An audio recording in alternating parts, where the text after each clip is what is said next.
తూర్పు చాళుక్య చక్రవర్తి దానార్ణవుడు రెండవ అమ్మరాజు మధ్య వారసత్వ పోరు జరిగింది. ఈ వారసత్వ పోరులో దానార్ణవుడు అనే తూర్పు చాళుక్య రాజుకు రాష్ట్రకూట సేనాని కాకతీయ గుణ్యన సహకరించాడు. కాకతీయ గుణ్యన సహకరించడంతో రెండో అమ్మరాజుని ఓడించి దానార్ణవుడు అధికారంలోకి రావడం జరిగింది. అట్లా దానార్ణవుడు అధికారంలోకి రావడానికి కారణం కాకతీయ గుణ్యన కాబట్టి కాకతీయ గుణ్యన అనేవాడు ఆయురారోగ్యాలతో ఉండాలని చెప్పేసి దొమ్మన శర్మ అనే బ్రాహ్మణుడు కార్పటి వ్రతం చేశాడు. ఆ కార్పటి వ్రతం చేసి ఆ దొమ్మన శర్మ అనే బ్రాహ్మణునికి మాగల్ అనే గ్రామాన్ని దానార్ణవుడు మాగల్ అనే గ్రామాన్ని దానమిస్తూ వేసిన శాసనం మాగల్లు శాసనం. ఈ మాగల్లు శాసనంపై కాకతీయుల 3 తరాల ప్రస్తావన ఉంది. రైట్. ఫస్ట్ వాడు గండియ రాష్ట్రకూట, తర్వాత ఎరియా, తర్వాత బేతియా ఎక్కువ కాలం పరిపాలించాలి.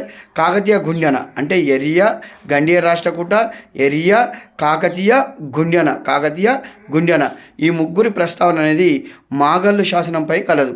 అంటే మాగల్లు శాసనం అనేది కాకతీయుల గురించి ప్రస్తావించినటువంటి తూర్పు చాళుక్య శాసనం, తొలి శాసనం.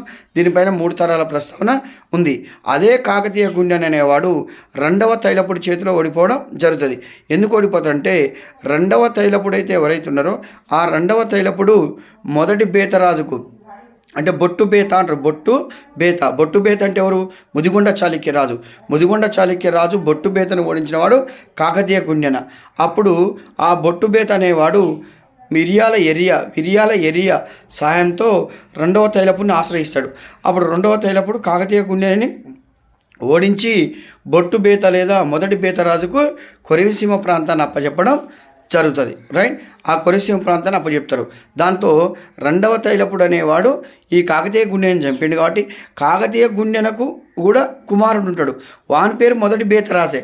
ఆ కాకతీయ గుణ్యన సోదరి విరియాల కామసాని రెండవ తైలపుడిని ఆశ్రయించి వీని పేరు కూడా అంటే కాకతీయ గుణ్యన కొడుకు పేరు కూడా బేతరాజే కాబట్టి మా అల్లుడు బేతరాజుకు హన్మకొండని ఇవ్వమని అడుగుతుంది. అప్పుడు రెండవ తైలపుడు హన్మకొండను కాకతీయ గుణ్యన కొడుకు బేతరాజు గరుడ బేత, వాని పేరేం బొట్టు బేత, ముదిగొండ చాళుక్యరాజు, వీని పేరు గరుడ బేత. ఈ గరుడ బేతకు హన్మకొండ ఇవ్వడం జరుగుతుంది. అప్పటి నుంచి కాకతీయులు కళ్యాణి చాళుక్యుల సామంతులు కావడం జరిగింది. ఓకే.